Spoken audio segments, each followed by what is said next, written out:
After a night of passion, Petra and James wake up together early in the morning. Petra rushes out to go to class, but James decides to stay in bed a little longer. This causes him to oversleep, and by the time he wakes up again, he's already late.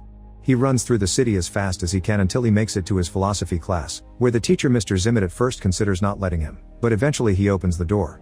Today is the last school day, and Mr. Zimmett wants the students to tell them about their favorite thought exercise they've gone through. Chips mentions the infinite monkey theorem, which says that if you give a monkey a typewriter and an infinite amount of time, it will eventually type out the entire Hamlet. Jack mentions the trolley problem, which says you have a lever to choose if a train will kill 1 or 4 people. Just for fun, they change that riddle into the obese man problem, where you have to option to push a fat man on the tracks to stop the trolley. Georgina likes the ignorant bliss paradox. In this one, someone is hanging off the highest tower in the city on purpose to test if their friends will help them. However, their friends are afraid if they try to pull them up, they might be yanked over themselves, so they step back. The person falls and lives, but now they wonder if it truly is better knowing that their friends wouldn't save them or if ignorance is bliss. Zimmett decides that they will do one last thought exercise to finish the school year. The class must assume there is an impending atomic apocalypse and imagine a bunker that will give them shelter for a year. Zimmett begins narrating the scene to make everyone use their imaginations, picturing an area surrounded by nuclear explosions. As Zimmett takes them through an imaginary tour of the bunker, he points out the problem. There are only supplies for 10 people. The class has 20 students in it, so they have to decide which of them to let in and who stays out. On top of that, there isn't much time to decide before the atomic radiation reaches them. Georgina refuses to participate because she thinks it's just like discussing eugenics, but when Zimmett describes how gruesome and painful it is to die under radiation, she accepts to play. Petra also refuses to participate and even stands up to leave, knowing that she's always had perfect grades and Zimmett can't hurt her by lowering them a bit. However, Zimmett threatens to lower James' grades instead, which would make him fail the class, and Petra has no choice but to stay. Next, Zimmett distributes cards containing the random profession each student will have in the exercise. He opens the box for James first, and after he takes a card, Zimmett goes to the desk to cough before handing a card to Petra. Then he coughs against at the desk before giving cards to everyone else. Now the students can look at the professions they got. All these jobs vary in themes, from harpist and wine auctioneer to astronaut and chemist. Toby reveals he's a published poet, but he barely gets to finish talking before Zimmett shoots him, revealing he took the gun from the bunker. Zimmett explains that this is more humane than letting him die by radiation, since he wouldn't get into the bunker anyway because a poet isn't useful when humanity must be rebuilt. Zimmett also explains he's part of the exercise, but his profession is hidden so he should be seen as a wild card. Afterward, each student defends their right to enter the bunker and they proceed to vote. The first 9 choices are those who they consider useful for survival: Petra the structural engineer, James the farmer, Georgina the orthopedic surgeon, Chips the carpenter, Jack the chemist, Bonnie the soldier, Andy the electrician, Poppy the psychotherapist, and Omoseed the senator.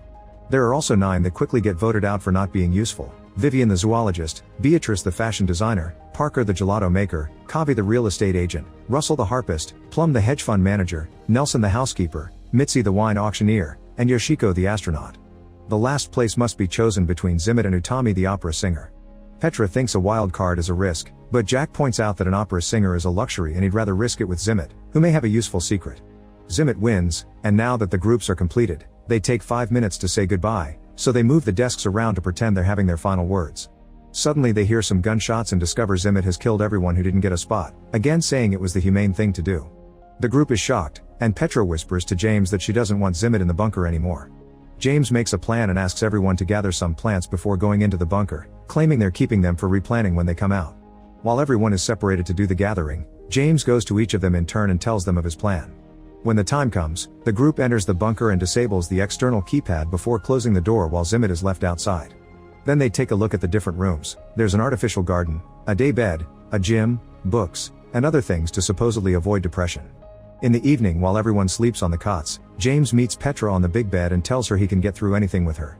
Once James falls asleep, Petra goes to check on Zimmett and finds him slowly burning under the radiation. Suddenly Zimmett holds up a piece of paper that says only he has the exit code. Petra immediately calls the group and they begin arguing over what to do, unsure if believing Zimmett or not. In the end they decide to ignore him, and they begin to live through the year in the bunker. It's incredibly boring, and they barely can keep themselves busy with mundane tasks. Every day Petra checks on Zimmett's body, which is slowly rotting, and occasionally a dog comes to munch on it. Once the year passes, the group gets ready to come out, only to discover Zimmett had been right. The lock asks for an exit code. The students proceed to use different methods to try to break the door, to no avail. They try to survive a few more days with the few supplies they have left, but soon they run out, so they decide to end things for themselves for a more humane ending. In class, Zimmet announces they failed the experiment and reveals his profession as a bunker builder. In fact, he was the one that built that particular bunker and therefore the only one who has the code. The students want to try again, and this time they imagine a new location, choosing Mont Bromo. Once again Zimmet runs to grab a gun, which Petra notices. Then it's revealed that the cards hide a second characteristic that may influence the votes. James' characteristic is being gay, but he still gets accepted for his farming knowledge, although with fewer votes. Georgina the surgeon was exposed to the Ebola virus, so this time she's left out. Plum the hedge fund manager always travels with a bag of gold, so she is accepted. Chips the carpenter is infertile, but he's also accepted again because of his skills. Petra the structural engineer is also an electrical engineer, so she is saved. Andy the electrician reveals he has a very rare disease that may kill him at any second, so he's rejected. Poppy the psychotherapist can't have children, so she's left out. Vivian the zoologist reveals she supports PETA, so she is left out again. Jack the chemist won the genetic lottery, meaning he'll live long and healthy, so he's accepted again. Kavi the real estate agent is also a midwife, and since they've lost Georgina as their doctor, he gets to stay this time. Parker the gelato maker has no extra characteristic, which means someone else has too, and he's left out. Utami the opera singer has too. She can speak 7 languages but she will develop a throat tumor in 3 years that won't let her talk anymore, so she's left out. Mitzi the wine auctioneer has an IQ of 200 yet she's left out again. Beatrice the fashion designer created a popular brand of women's clothing out of bamboo, but she's also left out again, and the same happens to Russell the harpist who is autistic. Omoseed the senator will be the first female chief justice of the Supreme Court, therefore she is saved again. Bonnie the soldier has eidetic memory and gets saved once more. Nelson the housekeeper is an exceptionally kind person, which at first doesn't help him, but he ends up staying when Petra says that they need more boys and Omoseed argues that they need more hard and strong workers from the middle class. When Toby the poet is about to mention his characteristic, Zimmet shoots him again, saying this spot is for him because the group still doesn't know the code. Then Zimmet gives Georgina the keys to a truck, and the people that were left outside immediately try to run away to save themselves. Unfortunately, the vehicle is hit by the explosion. The chosen ones also begin running to reach the bunker just in time, and the boring everyday life begins once again. Later in the evening, Petra wakes up and sees James isn't on his bed, so she goes looking for him only to find him getting frisky with Jack, who turns out to be gay in real life. Petra is hurt and rushes out to tell the rest of the group what she saw. Now they decide it's time to discuss how they will get together to procreate. Since Chips is infertile, he doesn't need to help, while Jack and James refuse to participate because they can't even fake it with a woman for the sake of babies. Bonnie and Kavi are paired together, and so are Omoseed and Nelson. As revenge for her boyfriend, Petra accepts to do it with Zimmet, ignoring James when he says she still loves her. While the explosions outside ravage the planet, the 3 couples get frisky at the same time. After 10 weeks of no pregnancies, Zimmet points out that they must change couples, saying the girls should have multiple partners. Bonnie refuses, saying they are taking logic too far to solve things and that shouldn't override her consent. Zimmet walks away only to return with a gun in hand, threatening everyone but Bonnie to leave the room. The group runs out but Jack manages to hide behind a corner, and once Zimmet is distracted, Jack tackles him and makes him drop the gun. Bonnie quickly picks it up and holds Zimmet at gunpoint, but the guys continue to fight until Zimmet overpowers Jack. However, Jack retaliates by stabbing Zimmet in the ear with a pen. Devastated, Zimmet goes to the front door and puts in the code to open it, bringing everyone down with him. The class has failed the exercise again. James is more suspicious now and questions Zimmet's motives for the exercise, mentioning the strange cough he had when he assigned him and Petra the roles and pointing out that Zimmet has not coughed since. Suddenly James goes to the desk and grabs the box, running out of Zimmet's reach to open it and discover the secret. It turns out that the box has hidden compartments and James and Petra's cards have been tampered with, meaning they would always get the same results: gay farmer and double engineer. James wants to know why Zimmet hates him in particular, so Zimmet brings up the allegory of Plato's cave. In this allegory, a man lives his whole life chained to a wall and only ever sees shadows and hears echoes, assuming that's how reality truly looks and sounds. One day the man is unchained and finds that the shadows are caused by bodies and the echoes are caused by voices, discovering that the whole idea of what was real was just an illusion. Zimmet says that this allegory is something like James, claiming that the exercise is meant to confront James about how his privilege has ill-prepared him for the real world, but James doesn't believe him. Zimmet could have made him something useless like a florist so he could be voted out since the beginning, but a gay farmer means Zimmet wanted him to prolong his suffering on purpose. At that moment Petra interrupts the argument and insists that the exercise should be done a third time, this time with James as a florist. Now their imaginations take them to an island and the apocalypse hasn't happened yet. Zimmet goes to the bunker to grab a weapon as usual, and he hears a noise but thinks nothing of it. When he goes back outside, Petra joins him and offers him a hug, saying that she knows it's been hard on him. Afterward, Petra asks everyone to trust her to choose who gets to enter the bunker because she has a plan. When everyone agrees, Petra makes her choices and explains her reasoning. Mitzi is saved because a genius wine auctioneer would be smart enough to bring both red and white wine on a trip, ensuring everyone has a good time. Beatrice is saved because dressing well boosts self-esteem, which promotes productivity and could save civilization. Toby's second skill turns out to be champion poker player, so he's saved because he brought cards with him and he'll provide entertainment. Russell is also saved because many people consider autism a gift. Georgina was only exposed to Ebola, but they don't have proof she has it, so Petra brings her in while promising to pray for her.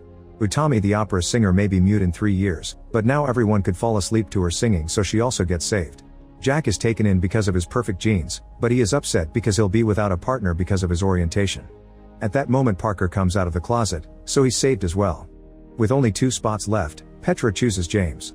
As the chosen ones enter the bunker, in the classroom everyone sits together as a team. Zimmit has been complaining all along, and with each choice, he lowers Petra's grade to the point of failing, but seeing the useless people enter the bunker makes him lose it and he reaches for his gun. However, he doesn't find it. It turns out Petra stole it when she hugged him earlier. She gives it back to him, only to reveal it's not loaded. Petra hands Zimmit 2 bullets, saying she doesn't want him to suffer like last time, but at that moment James threatens Zimmit with a rifle. It turns out he had been the noise in the bunker. Desperate to survive, Zimmit says that nobody knows the exit code except him, but Bonnie used her perfect memory to memorize it during the last run. Feeling defeated, Zimmit leaves. Next, Petra wants to give the last slot to Bonnie, but since she refuses, Chips takes the spot. James is no longer gay in this itineration of the exercise and begs Petra to come with them, but she refuses, saying she'll take the boat and try to get out of the radiation zone, only for Chips to reveal he has the boat keys. Acting fast, Chips pushes Petra inside, switching places with her before the door closes. While the rest of the group rushes to the boat to get off the island, Petra continues to narrate the thought exercise, explaining that despite horrific circumstances, somehow they had fun during the year in the bunker because they had cards, wine, Shakespeare performances, and original poems. James tells Petra how much he loves her, but she hesitates to respond with the same phrase. When machines break in the bunker, they use the pieces to make a harp, and Russell plays it while Utami sings to make their evenings magical. Once the year passes, the group leaves the bunker only to discover that the bombs never fell. Zimmit narrates that they will die, as none of them have the technical skills to survive on an island, but Petra responds that their lives will be short, but at least they'll be well and happy. They'll also be ready to welcome death when it arrives. Suddenly a rocket falls on the beach and James gets ready to detonate it, but at that moment Zimmit shows up and shoots to stop him.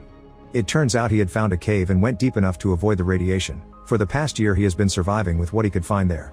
Zimmit can't let them commit an act as unreasonable as ending the human race and threatens to shoot James with his last bullet, but the rest of the survivors move one by one to stand in front of him as a shield. They use the chance to press the detonation button, and the bomb blows up the entire island. Back in class, Zimmit is ashamed of the latest exercise, but Chips quickly cuts in to offer his own version as well. He says that the boat managed to go far enough to avoid the explosion, and he became the only guy with 6 women all to himself. The group wonders what happened to the 3 other males, and Chips says Kavi drowned, Nelson had a barracuda attack, and Andy had a run-in with a palm tree. Being infertile doesn't mean the chance of procreation is 0, so in this ending, Chips taps a different girl each day. Zimmit finally finishes the class, and all the students leave except Petra, who accuses Zimmit of trying to use the exercise to punish James. It turns out Zimmit has been having an affair with Petra, and he believes James is beneath her. Petra explains that intelligence isn't all that matters and that she loves James, so he shouldn't be punished for something he doesn't know about anyway. Petra gives Zimmit a last kiss and leaves. Afterward, Zimmit is alone in the school and begins running through many variations of what happens if he goes to his office. Sometimes he simply eats, but other times he finds his gun and a shot can be heard in the building. Make sure to subscribe and turn on notifications so you can watch more videos like this. Thanks for watching.